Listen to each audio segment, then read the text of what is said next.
قد افلح من زکاہا وقد خاب من دساہا. تو یہ ہر بندے کی ذمہ داری ہے دن رات اپنی نگرانی رکھے، ہے نا، اپنی نگرانی رکھی کہ بھائی ہمارا یہ قدم یہ جنت والا قدم ہے کہ جہنم والا. ہمارے حضرت حکیم الامت تھانوی بھی فرماتے تھے رحمہ اللہ تعالی کہ ہمیشہ یہ مراقبہ اپنے اندر قائم رہنا چاہیے، ہمیشہ دوام مراقبہ اپنے قلب کے اندر ہو کہ جو کام ہم اس وقت کر رہے ہیں آیا یہ آخرت کے لیے مفید ہے یا مضر ہے نا.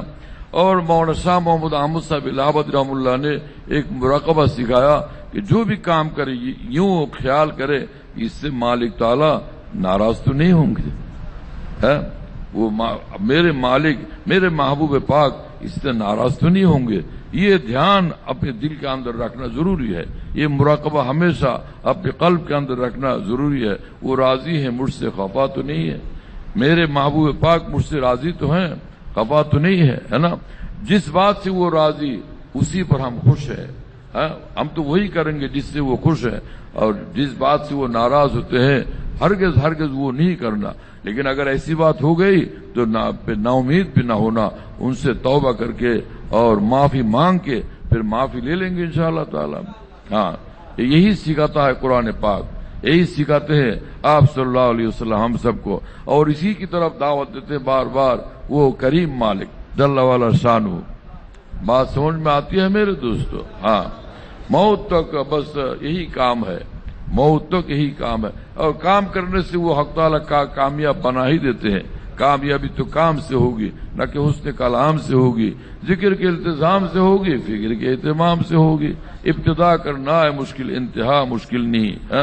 کام کو خود کام پہنچا دیتا ہے انجام تک. جو بندہ اللہ کو راضی کرنے والا کام کرتا ہے چاہے وہ معمولی سا ہو، لیکن وہ اللہ تعالیٰ خود ہی اس کو اپنے کرم سے منزل تک پہنچا ہی دیتے ہیں، بالغ منزل فرما دیتے. کام کو خود کام پہنچا دیتا ہے انجام تک.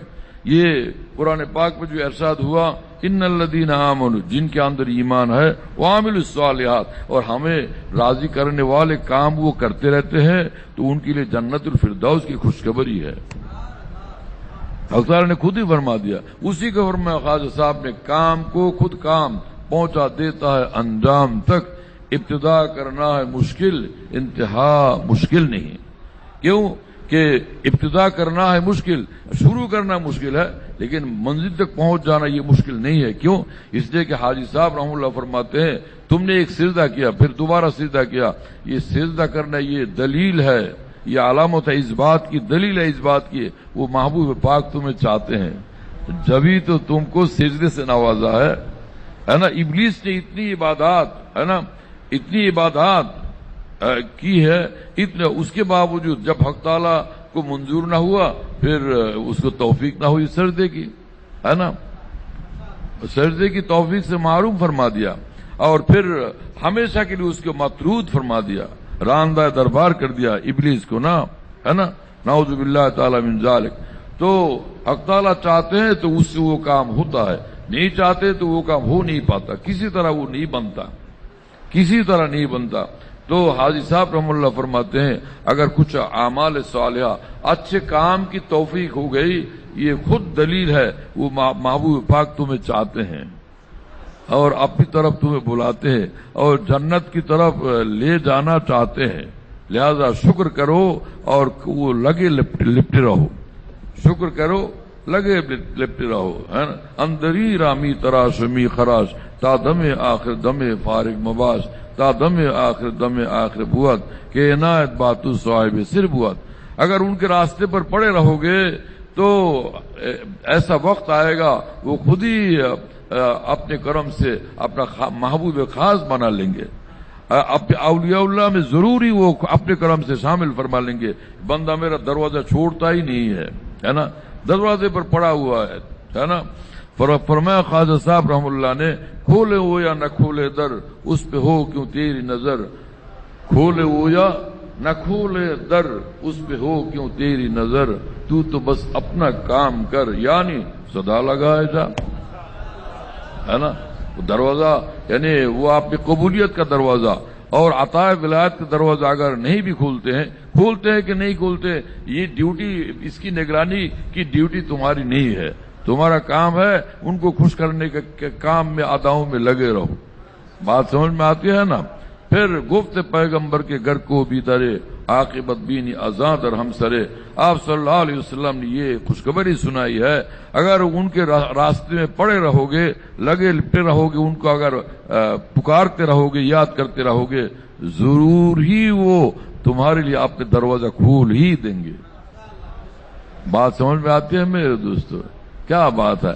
اور حضرت حکیم المتنور اللہ تعالی مرکزہ کی نصیحت نصائح کو خواجہ صاحب رحمہ اللہ نے اشعار میں پیش فرمایا کہ خواجہ صاحب رحمہ اللہ نے کہا اگر ایسا ہے کہ یہ کسی طریقے سے نفس قابو میں نہیں آتا، کسی طریقے سے قابو میں نہیں آتا، تو ہرگز ہرگز ہرگز ناامید ہو کر راستہ نہیں چھوڑ دینا، مجاہدات کا راستہ نہیں چھوڑنا چاہیے. ارے اس سے کشتی تو ہے عمر بھر کی، کبھی وہ دبا لے کبھی تو دبا لے.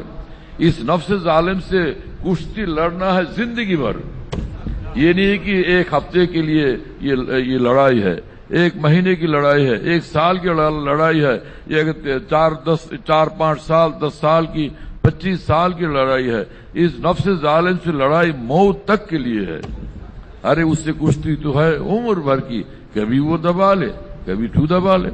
وہ اگر کبھی تجھ پر غالب آ جاتا ہے تو تم بھی غالب آ جانا اس پر، اس کو مغلوب کر دینا.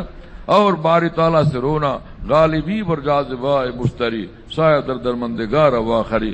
اے اللہ ہم کیسے غالب آئے اگر آپ نہیں غالب فرما دیتے ہیں؟ ہم تو کمزور ہیں، ہم تو انتہائی کمزور ہیں. اپنی قوت بازو سے ہم کامیاب نہیں ہو سکتے اگر آپ نہیں ہمیں غالب فرما دیں گے. بات سمجھ میں آتی ہے؟ غالبی پر جاذبہ مشتری، سارا عالم اگر یہ ہمیں اپنی طرف کھینچے، لیکن وہ باری تعالیٰ، وہ محبوب حقیقی اپنی طرف کھینچے، تو حق تعالیٰ کا ارادہ غالب ہو جائے گا، ان کا کرم غالب ہو جائے گا. بات سمجھ میں آتی ہے میرے دوستو؟ ہاں. بہرحال خلاصہ یہ ہے کہ نا امید ہرگز نہیں ہونا چاہیے، کام کرنا چاہیے. کام کو خود کام پہنچا دیتا ہے انجام تک. ابتدا کرنا ہے مشکل، انتہا مشکل نہیں. کام کرتے رہیں گے جو کامیابی سے اللہ تعالیٰ ضرور ہی نوازش فرما دیں گے. اللہ تعالیٰ ہمیں توفیق، ہمیں قبول فرمائے اور اپنے توفیقات سے نوازے.